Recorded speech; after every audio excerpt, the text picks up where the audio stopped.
কিন্তু কবরে কিন্তু এইভাবে সহজভাবে সবাই উত্তর দিতে পারবে না। এই উত্তর কি সবাই দিতে পারবে? এটা কি এমনি বললেন নাকি জেনে শুনে বললেন? জেনে শুনে বললেন। তার একটা উদাহরণ দেই। এক তো হাদিসে তো আছে যে সবাই উত্তর দিতে পারবে না। বাস্তব উদাহরণ হলো, এটা কে কে শুনেছেন যার শেষ কথা হবে লা ইলাহা ইল্লাল্লাহ দাখালাল জান্নাহ, সে জান্নাতে যাবে। মানে যেই ব্যক্তি সবার শেষে লা ইলাহা ইল্লাল্লাহ বলতে পারবে জীবনের শেষ মুহূর্তে, সে জান্নাতে যাবে। এটা শুনেছেন না? এটা সবাই শুনেছেন। ছোট থেকে শিক্ষা দেওয়া হয়েছে। এখন বলেন তো দেখি, কয়জন ব্যক্তিকে আপনি মরার সময় এটা বলতে শুনেছেন, দেখেছেন? বলেন। সবাইকে শিক্ষা দিয়ে দেওয়া হয়েছে যে মরার সময় যদি লা ইলাহা ইল্লাল্লাহ বলতে পারে সে জান্নাতে যাবে। কয়জন ব্যক্তিকে আপনি দেখেছেন যে মরার সময় সে লা ইলাহা ইল্লাল্লাহ বলতে পারে বা পেরেছে? এটা খুব টাফ না? মানে কি? মানে আমি বুঝাতে চাচ্ছি, জানাশোনা বিষয়, এতগুলো লোক আছে এবং আরো আপনাকে আরো একটু আশ্চর্য করি, সেটা কি জানেন? আপনার দাদি, নানি, মা, বাবা, বন্ধু, ছোট ভাই সবাই বসে আছে, বলতেছে যে বলেন লা ইলাহা ইল্লাল্লাহ, বলেন লা ইলাহা ইল্লাল্লাহ। মানে আপনাকে স্মরণ করে দেওয়া হচ্ছে বলেন লা ইলাহা ইল্লাল্লাহ, তারপর তার মুখ দিয়ে লা ইলাহা ইল্লাল্লাহটা বের হয় না কেন? তার মানে এটা হচ্ছে একটা বাস্তব উদাহরণ। যেই ব্যক্তি দুনিয়াতে লা ইলাহা ইল্লাল্লাহটাকে কদর করে নাই, মরার পরে ওকে যদি চামিচ দিয়ে গুলিও খাওয়াই দেন, তারপরে ওর মুখ দিয়ে লা ইলাহা ইল্লাল্লাহ বের হবে না। কারণ এই জবান কার কন্ট্রোলে থাকে তখন? আল্লাহ সুবহানাহু ওয়া তাআলা। আল্লাহ যদি অনুমতি না দেয়, এই জবান দিয়ে কোনোদিন লা ইলাহা ইল্লাল্লাহ বেরোবে না। আর আল্লাহ ওই ব্যক্তিকে এটা অনুমতি দেবে যার জবানে এর আগে এটা উচ্চারণ করেছিল। যেমন বিচারের মাঠে আল্লাহ প্রত্যেকটা ব্যক্তির ঈমান পরীক্ষা করবেন সেজদার মাধ্যমে, যে আমাকে সেজদা করে দেখাও তো। আল্লাহ জিজ্ঞেস করবে না যে তোমাদের মধ্যে কে মুমিন, জিজ্ঞেস করবে না।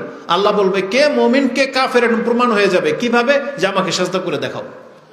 রাসূলুল্লাহ সাল্লাল্লাহু আলাইহি ওয়াসাল্লাম বলেছেন, আমি কিছু কিছু কথা এমনি বলতেছি, বাংলা ওটা আরবি আমার জানা আছে, যাতে শর্ট না, মানে দ্রুত করতেছি, কিন্তু আমি চাইলে আরবি বললে লম্বা হয়ে যাবে, একটু বলি। রাসূলুল্লাহ সাল্লাল্লাহু আলাইহি সাল্লাম বলেছেন, কিয়ামতের মাঠে আল্লাহ তার পায়ের গোছাকে উন্মুক্ত করে দিবেন এবং ডাকা হবে প্রত্যেক ওই ব্যক্তিকে, মান কানা ইয়াসজুদু তিলকাই নাফসি, যে মনের অন্তরের অন্তঃস্থল থেকে সন্তুষ্ট হয়ে নামাজ পড়েছিল, তাদের প্রত্যেককে আল্লাহ অনুমতি দিয়ে দেবে ইল্লা আযিনাল্লাহু লাহু বিসসুজুদ, যে আমাকে সাজদা করো। তখন রাসূল বলেছেন, ওয়ালা ইয়াবকা মান কানা ইয়াসজুদু লিল্লাহি মিন তিলকাই নাফসি, একটা ব্যক্তিও বাকি থাকবে না যারা দুনিয়াতে ইচ্ছা করে সালাত আদায় করেছে, তারা সবাই সেই দিন সাজদা পড়ে যাবে এবং সাজদা করতে সক্ষম হবে। তারপরে বলেছেন, ওয়ালা ইয়াবকা মান কানা ইয়াসজুদু তিকাআন ওয়া রিআআন ইল্লা জাআলাল্লাহু যাহরাহু তাবাকাতান ওয়াহিদা, কিন্তু যারা দুনিয়াতে লোক দেখানো বা সুনাম অর্জনের জন্য বা কোনো লাভে বা কারো ভয়ে নামাজ পড়েছে মাঝে মাঝে, তারাও দেখবে আরে 5 ওয়াক্ত নামাজ যারা পড়তো তারা তো সাজদায় চলে গেছে, তারাও সাজদা করতে চাইবে কিন্তু পারবে না। কি করবেন আল্লাহ? জাআলাল্লাহু যাহরাহু তাবাকাতান ওয়াহিদা, তাদের পিঠকে একটা লাঠির মতো শক্ত করে দিবেন। আমি যদি এই মাইকটা এখন ধাক্কা দিই, এটাকে আমাদের মতো সাজদায় যেতে পারবে? এটা উপর হয়ে পড়ে যাবে, পড়ে যাবে না? একটা বাঁশকে আপনি ধাক্কা দিয়ে ফেলে দেন তো দেখি বাঁশ কেমনে পড়ে, একবার সোজা হয়ে পড়ে না? তাহলে এই ব্যক্তি সাজদা করতে পারবে না, কারণ সাজদার কিন্তু একটা অঙ্গভঙ্গি আছে, 7 অঙ্গের উপরে সাজদা করতে হয়। এই অঙ্গগুলো বাঁকাই হবে না যারা বেনামাজি। আল্লাহর কাছে এটা প্রমাণিত হয়ে যাবে যে যারা সাজদায় আছে এরা আমার বান্দা, যারা সাজদা করতে পারে নাই এগুলো আমার বান্দা না। শেষ, হিসাব এখানেই শেষ। ওকে জিজ্ঞেস করা হবে না তুই কয় টাকা দান করেছিলি, কতগুলা হজ করেছিলি, দেশের কি কোন উন্নতি করেছিলি, কি করেছিলি, জিজ্ঞাসা করা হবে না, কারণ আল্লাহর সাথে কথাই বলবে না, কারণ প্রমাণই হয় না যেটা আমার বান্দা। এদেরকে হাসরের মাঠ থেকে খালি করে দেওয়া হবে। যারা সাজদায় পড়ে থাকবে, তারপরে আল্লাহ তাদেরকে ওই হাসরের মাঠকে মুনাফিক এবং ওই বেদিনদেরকে সরিয়ে ফেলে শুধু মুসলিমদেরকে আল্লাহ সাজদায় ফেলে রাখবে। এক পর্যায়ে আল্লাহ বলবে ইরফারাস, তোমাদের মাথা উঠাও। তারপরে মুসলিমরা মাথা উঠাবে, তারপরে বলবে যে আমি তোমাদের রব। তখন আল্লাহ সুবহানাহু ওয়া তাআলা প্রথম হাসরের মাঠে তার চেহারাকে উন্মুক্ত করবেন। সেই দিন প্রথম মুসলিমরা আল্লাহকে দেখতে পাবে স্বচক্ষে। তারপর আল্লাহ বলবে এবার আসো জান্নাতের পথ দেখাই। তখন এই জিসরে জাহান্নামের উপর নিয়ে দাঁড় করিয়ে দেওয়া হবে এবং পাপের কারণে অনেকে পড়ে যাবে, আর যাদের পাপ কম তারা দ্রুত এই জাহান্নামের উপরের পুল পার হয়ে চলে যাবে। তাহলে আমি বোঝাতে চাচ্ছি, যারা দুনিয়াতে যে অভ্যাস করে নাই সেটা কিয়ামতের মাঠেও সেটা পারবে না। যারা এই যে লং টাইম দাঁড়িয়ে আল্লাহর সামনে প্রত্যেকবার নামাজে দাঁড়ায়, তারাই কেবল হাসরের মাঠে স্বস্তির সাথে দাঁড়াতে পারবে। এই জন্য আল্লাহ হাসরের মাঠটাকে এত লম্বা সময় দাঁড় করিয়ে রাখবেন যে সেখানে এটাই একটা বড় আযাব হয়ে যাবে, যে কোনো ব্যক্তি এতক্ষণ দাঁড়িয়ে থাকার ক্ষমতা তার নাই, কিন্তু সেখানে সে বসতেও পারবে না, উপায়ই নেই। পেরেশানি কি জিনিস সেটা সেই দিন মানুষ বুঝতে পারবে। কিন্তু আজকে যারা আল্লাহর সামনে দাঁড়িয়ে অভ্যাস হয়ে যাচ্ছে, রাসূলুল্লাহ সাল্লাল্লাহু আলাইহি সাল্লাম দাঁড়াতে দাঁড়াতে পা ফুলিয়ে ফেলতেন, কেন? শুকরগুজার বান্দা হওয়ার জন্য। আর আল্লাহ কোনোদিন তার শুকরগুজার বান্দাকে সেখানে কষ্ট দিবেন না, এটা হচ্ছে নীতি। তাহলে দুনিয়াতে আপনার চোখের সামনে দেখতে পাচ্ছেন যে তাকে লা ইলাহা ইল্লাল্লাহ স্মরণ করিয়ে দেওয়া হচ্ছে, তারপরও তার মুখ দিয়ে লা ইলাহা ইল্লাল্লাহ বেরোয় না, এটাই প্রমাণ করে তাহলে দুনিয়াতেই যখন সম্ভব না, তাহলে কবরে যখন সে একা থাকবে, ঘুটঘুটে অন্ধকার, আর আজরাইল মানে কালো রঙের ফেরেশতা যখন এসে তাকে ধমক দিয়ে বলবেন মান রাব্বুক, তখন ওর ক্ষমতাই থাকবে না যে কথা বলবো, থরথর করে কাঁপবে। কিন্তু সেই জায়গায় একজন মুসলিম ব্যক্তি যখন বলে দিবে রব্বি আল্লাহ, দীনি আল ইসলাম, হাযা রাসূলুল্লাহ, ফেরেশতারা আশ্চর্য হয়ে যাবে। ওয়াকালা, দুইজন ফেরেশতা তারা বলবে ওমা ইউদরিক, তুমি এটা কি করে পারলা? এটা মানে সহজে তুমি উত্তরটা দিতে পারলা কিভাবে? কারা পারবে তাদের কথাটি আলোচনা চলতেছে।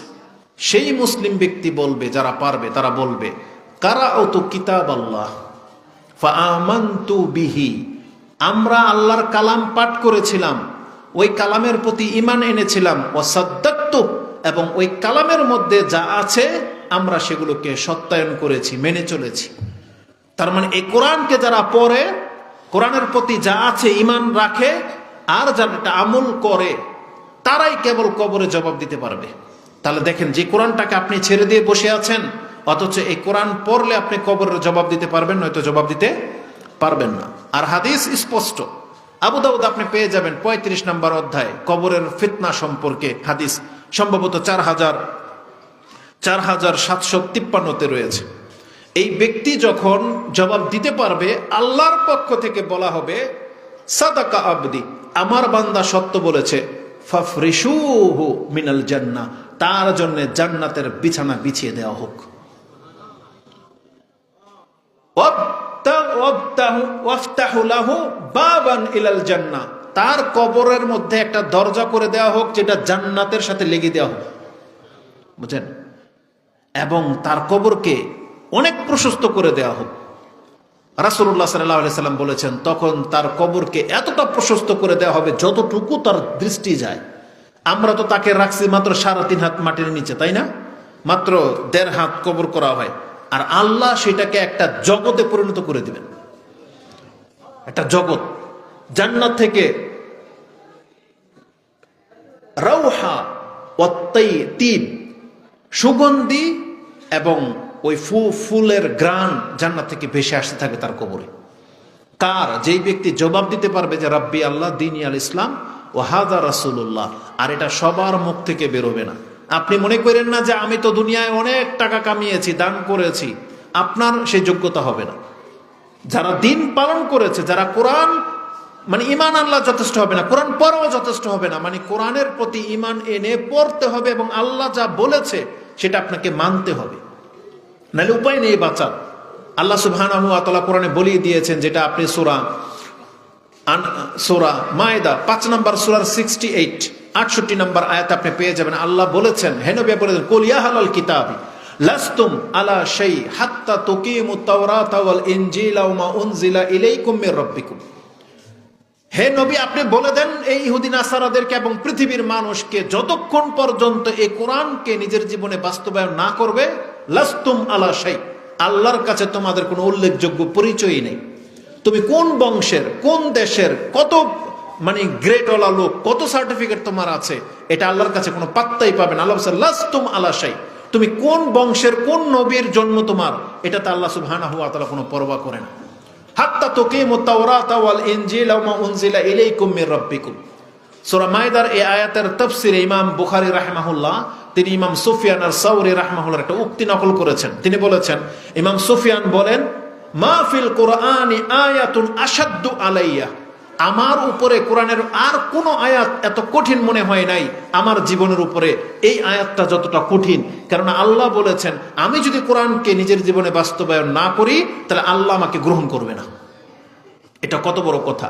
আর আমি আপনি মুসলিম দাবি করি, কেউ আছেন অমুক বংশের লোক, তমুক বংশের লোক, অমুক আউলিয়ার মুরিদ, অমুক পীরের মুরিদ, আহলে হাদিস, তমুক তমুক নাম ধার্য করে রেখেছেন, কিন্তু নামাজও পড়েন না, হারাম খান, মুখের মধ্যে জর্দা সিগারেট তামাকের গন্ধ, দাড়ি রাখেন না, টাকনার নিচে প্যান্ট, মহিলারা পর্দা করে না, নিজের সন্তানগুলো ইসলাম পালন করে না।